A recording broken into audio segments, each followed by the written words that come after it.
things go. So thank you very much. We had a busy day today. The king just left, and we've had a great discussion, terrific discussion concerning Gaza and everything else.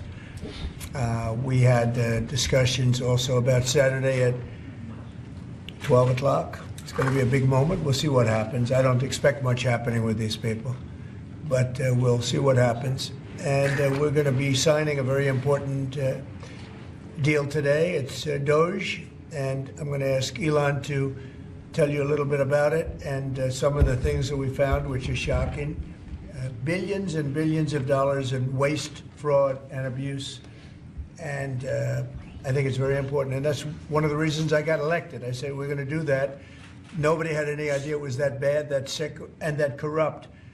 And it seems hard to believe that judges want to try and stop us from looking for corruption, especially when we found hundreds of millions of dollars worth, much more than that, in just a short period of time. And we want to weed out the corruption. And it seems hard to believe that a judge could say, we don't want you to do that. Well, so maybe we have to look at the judges, because that's a very serious, I think it's a very serious violation. I'll ask Elon Musk to say a few words, and we'll take some questions. Elon, go ahead. Sure. So at a high level, if you say, what is the goal of DOGE, and I think a significant part of the presidency is to restore democracy. This may seem like, well, are we in a democracy? Well, if you don't have a feedback loop, okay, we would have to, if you sorry. So, tell you, gravitas can be difficult sometimes. If there's not a good feedback loop from the people to the government, and if you have rule of the bureaucrat, if the bureaucracy is in charge, and then what meaning does democracy actually have? If the people cannot vote and have their will be decided by their elected representatives in the form of the president and the Senate and the House, then we don't live in a democracy, we live in a bureaucracy. So it's incredibly important that we close that feedback loop, we fix that feedback loop, and that the public's elected representatives, the president, the House, and the Senate, decide what happens, as opposed to a large unelected bureaucracy. This is not to say that there are good people who are in the federal bureaucracy, but you can't have an autonomous federal bureaucracy. You have to have one that is responsive to the people. That's the whole point of a democracy. And if you looked at this, if you looked at the founders today and said, what do you think of the way things have turned out? Well, we have this unelected, fourth unconstitutional branch of government, which is the bureaucracy, which has, in a lot of ways, currently more power than any elected representative. And this is not something that people want, and it does not match the will of the people. So it's just something we've got to fix. And then we've also got to address the deficit. So we've got a $2 trillion deficit, and if we don't do something about this deficit, the country's going bankrupt. I mean, it's really astounding that the interest payments alone on the national debt exceed the Defense Department budget, which is shocking, because we spend a lot of money on defense. And if that just keeps going, we're essentially going to bankrupt the country. So what I really want to say is, like, it's not optional for us to reduce the federal expenses. It's essential. It's essential for America to remain solvent as a country, and it's essential for America to have the resources necessary to provide things to its citizens and not simply be servicing vast amounts of debt. And also, could you mention some of the things that your team has found, some of the crazy numbers, including the woman that walked away with about 30 million, right, etc.? Well, we do find it sort of rather odd that there are quite a few people in the bureaucracy who have ostensibly a salary of a few $100,000, but somehow manage to accrue tens of millions of dollars in net worth while they are in that position, which is, what happened at USAID. We're just curious as to where it came from. Maybe they're very good at investing, in which case we should take their investment advice, perhaps. But there seems to be mysteriously they get wealthy. We don't know why. Where does it come from? I think the reality is that they're getting wealthy at the taxpayer expense. That's the honest truth of it.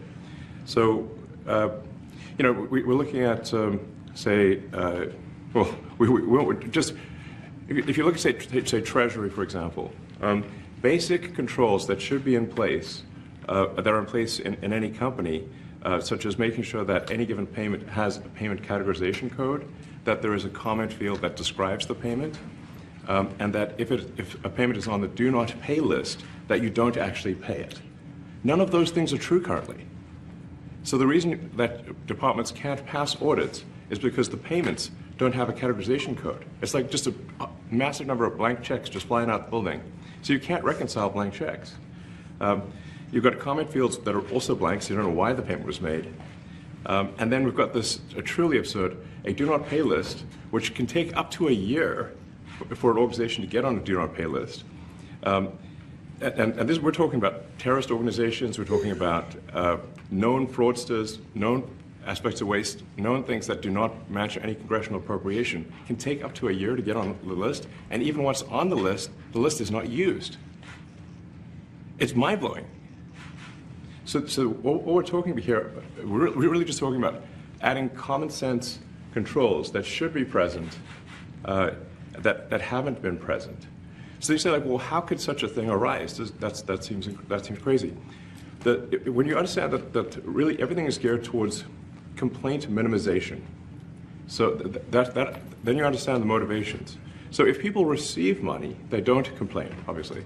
But if people don't receive money, they do complain. And the fraudsters complain the loudest and the fastest. So then when you understand that, then it makes sense. Oh, that's why everything just, they approve all the payments at Treasury. Because if you approve all the payments, you don't get complaints. But now we're saying that, no, actually, we are going to complain. If money is spent badly, if your taxpayer dollars are not spent in a sensible and frugal manner, then that's not okay. Your tax dollars need to be spent wisely on things that matter to the people. I mean, these things, like, it's just common sense. It's not draconian or radical, I think. It's really just saying, let's look at each of these expenditures and say, is this actually in the best interest of the people? And if it is, it's approved. If it's not, we should think about it. So, you know, there's crazy things like just cursory examination of Social Security, and we've got people in there that are 150 years old. Now, do you know anyone who's 150? I don't. Okay. They should be on the Guinness Book of World Records. They're missing out. So, you know, that's a case where, like, I think they're probably dead. It's my guess. Or they should be very famous, one of the two. And then there's a whole bunch of Social Security payments where there's no identifying information. Well, like, why is there no identifying information? Obviously, we want to make sure that people who deserve to receive Social Security do receive it, and that they receive it quickly and accurately. I'll tell you another crazy thing. So, you know, one of the things is, like, we are trying to sort of right-size the federal bureaucracy, just make sure that this, obviously there need to be a lot of people working for the federal government, but not as many as currently. So we're saying, well, okay, well, let's, if people can retire, you know, with full benefits and everything, that would be good. They can retire, get their retirement payments, everything. And then we were told, this is actually, I think, a great anecdote, because we were told the most number of people that could retire possibly in a month is 10,000. We're like, well, why is that? Well, because all the retirement paperwork is manual on paper. It's manually calculated, then written down on a piece of paper. Then it goes down a mine. And like, what do you mean a mine? Like, yeah, there's a limestone mine where we store all the retirement paperwork. And you look at a picture of this mine. We'll post some pictures afterwards. And this mine looks like something out of the 50s because it was started in 1955. So it looks like it's like a time warp. And then the speed, the limiting factor is the speed at which the mine shaft elevator can move determines how many people can retire from the federal government. And the elevator breaks down sometimes, and then nobody can retire. Doesn't that sound crazy? There's like 1,000 people that work on this. So I think if we can take those people and say, like, you know what, instead of working in a mine shaft and carrying manila envelopes to boxes in a mine shaft, you could do practically anything else. And you would add to the goods and services of the United States in a more useful way. So anyway, so I think that's an example. Like at a high level, if you say like, how do we increase prosperity? Is we get people to shift from roles that are low to negative productivity to high productivity roles, and so you increase the total output of goods and services, which means that there's a higher standard of living available for everyone. That's the actual goal. Everyone's very quiet. Well, are people normally this quiet? Your detractors, Mr. Musk. I have to what? Including a lot of Democrats. I have detractors? You do, sir. I don't believe it. Say that you're orchestrating a hostile takeover of government and doing it in a non-transparent way. What's your response to that criticism? Well, first of all, you couldn't ask for a stronger mandate from the public. The public voted. We have a majority of the public voting for President Trump. We won the House. We won the Senate. The people voted for major government reform. There should be no doubt about that. That was on the campaign. The president spoke about that at every rally. The people voted for major government reform, and that's what the people are going to get. They're going to get what they voted for. And a lot of times, people that don't get what they voted for, but in this presidency, they are going to get what they voted for. And that's what democracy is all about. Mr. Musk, the White House says that you will identify and excuse yourself from any conflicts of interest that you may have. Does that mean that you are, in effect, policing yourself? What are the checks and balances that are in place to ensure that there is accountability and transparency? Well, we actually are trying to be as transparent as possible. In fact, we post our actions to the DOGE handle on X and to the DOGE website. So all of our actions are maximally transparent. In fact, I don't think there's been, I don't know of a case where an organization has been more transparent than the DOGE organization. So, and the kind of things we're doing are, I think, very, very simple and basic. They're not, what I mentioned, for example, about Treasury, just making sure that payments that go out, taxpayer money that goes out, is categorized correctly, that the payment is explained, that organizations on the do not pay list, which takes a lot to get there, that actually are not paid, which currently they are paid. These are not individual judgment decisions. These are about simply having sensible checks and balances in the system itself to ensure that taxpayer money is spent well. So it's got nothing to do with, like, say, a contract for some company of mine at all. But if there is a conflict of interest when it comes to you yourself, for instance, you've received billions of dollars in federal contracts when it comes to the Pentagon, for instance, which the president, I know, has directed you to look into. Yeah. Are you policing yourself in that? Is there any sort of accountability check and balance in place that would provide any transparency for the American people? Well, all of our actions are fully public. So if you see anything, you say, like, wait a second, hey, Elon, that seems like maybe that's, there's a conflict there. It's not like people are going to be shy about saying that. They'll say it immediately, Including you yourself. Yes. But transparency is what builds trust, not simply somebody asserting trust. So not somebody saying they're trustworthy, but transparency, so you can see everything that's going on. And then you can see, am I doing something that benefits one of my companies or not? It's totally obvious. And if we thought that, we would not let him do that segment or look in that area if we thought there was a lack of transparency or a conflict of interest. And we watch that also. He's a big businessman. He's a successful guy. That's why we want him doing this. We don't want an unsuccessful guy doing this. Now, one thing also that Elon hasn't really mentioned are the groups of people that are getting some of these payments. They're ridiculous. And we're talking about billions of dollars that we've already found. We found fraud and abuse. I would say those two words as opposed to the third word that I usually use, but in this case, fraud and abuse.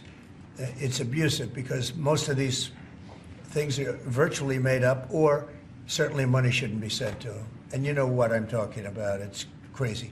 So, but we're talking about tens of billions of dollars that we've already found. And now a judge who's an activist judge wants to try and stop us from doing this. Why? Why would they want to do that? I campaigned on this. I campaigned on the fact that I said government is corrupt. And it is very corrupt. It's very, very, it's also foolish. As an example, a man has a contract for 3 months and the contract ends, but they keep paying him for the next 20 years, because nobody ends a contract. You get a lot of that. You have a contract that's a 3-month contract. Now, normally, if you're in a small, in all fairness, it's the size of this thing is so big. Yeah. But if you have a contract and you're in a regular business, you end the contract in 3 months. It's a consultant. Here's a contract for 3 months, but it goes on for 20 years.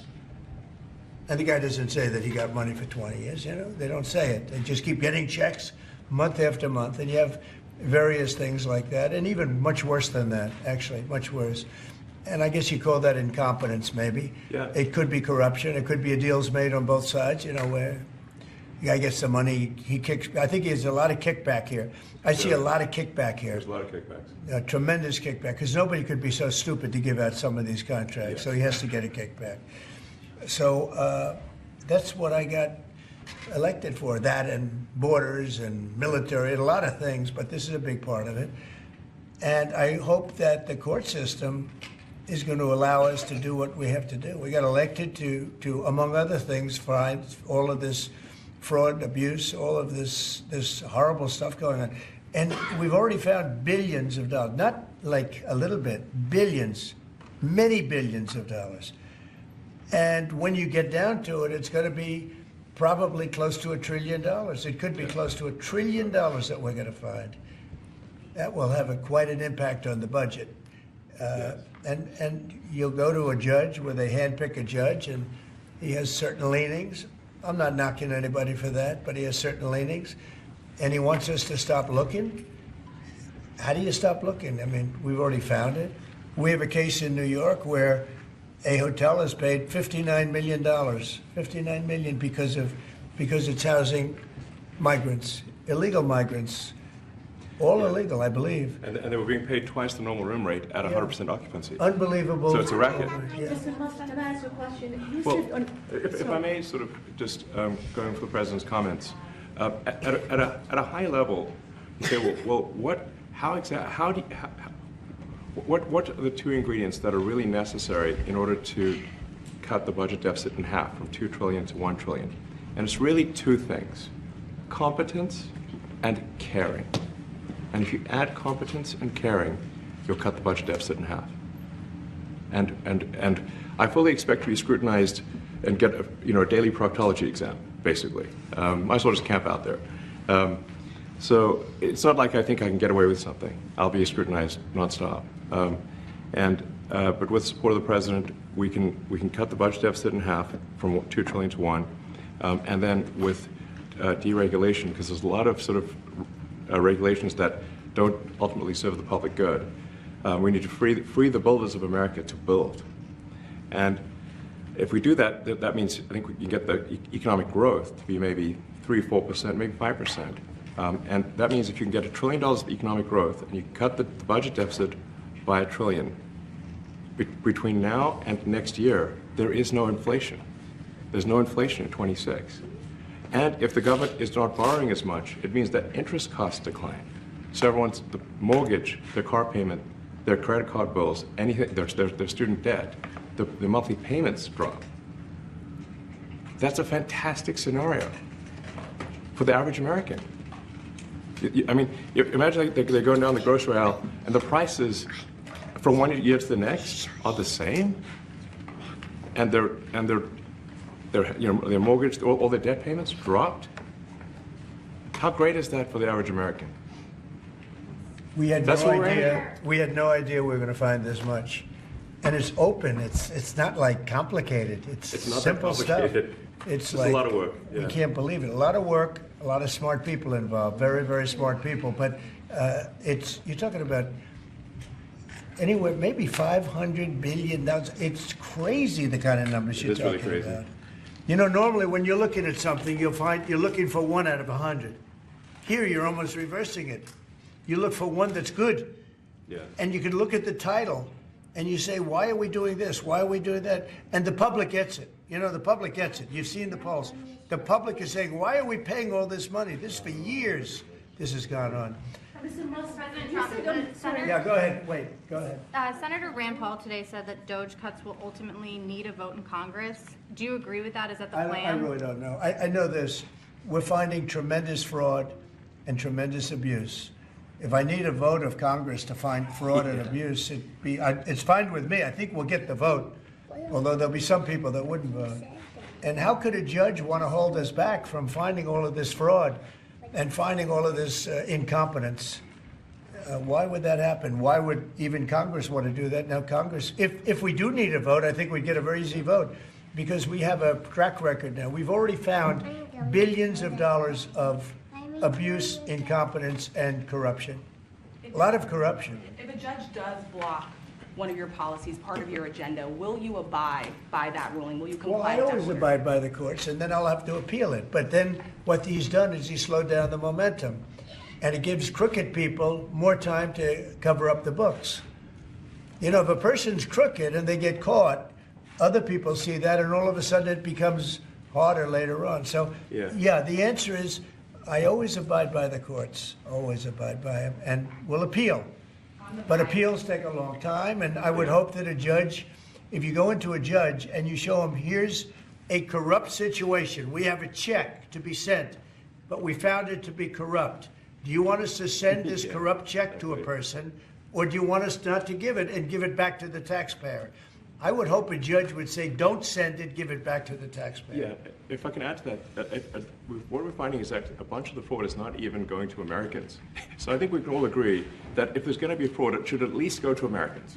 But a bunch of the fraud rings that are operating in the United States and taking advantage of the federal government, especially in the entitlements programs, are actually foreign fraud rings. They're operating in other countries and actually exporting money to other countries. We should stop that. Mr. Musk, And this is big numbers. Talking about $100 to $200 billion a year. Sure. Serious money. Mr. Musk, you said on X that an example of the fraud that you have cited was $50 million of condoms was sent to Gaza. But after fact-check this, apparently Gaza in Mozambique, and the program was to protect them against HIV. So can you correct the statements? It wasn't sent to Hamas, actually. It was sent to Mozambique, which makes sense why condoms was sent there. Yeah. And how can we make sure that all the statements that you said were correct, so we can trust what you say? Well, first of all, some of the things that I say will be incorrect and should be corrected. So nobody's going to bat 1,000. I mean, we will make mistakes, but we'll act quickly to correct any mistakes. I'm not sure we should be sending $50 million worth of condoms to anywhere, frankly. I'm not sure that's something Americans would be really excited about. And that is really an enormous number of condoms, if you think about it. If it went to Mozambique instead of Gaza, I'm like, okay, that's not as bad, but still, why are we doing that? Mr. Musk, can you talk a little bit about how closely you're working with agency heads as you're directing these cuts? Do they have how much input do agency heads have when you're making these decisions? Yeah, we work closely with the agency heads, there are sort of checks in place. So it's not just us just going in and doing things willy-nilly. It's in partnership with the agency heads, and I check frequently with the president to make sure that this is what the president wants to have happen. So we talk almost every day, and I double check things to make sure, is this something, Mr. President, you want us to do this? Then we'll do it.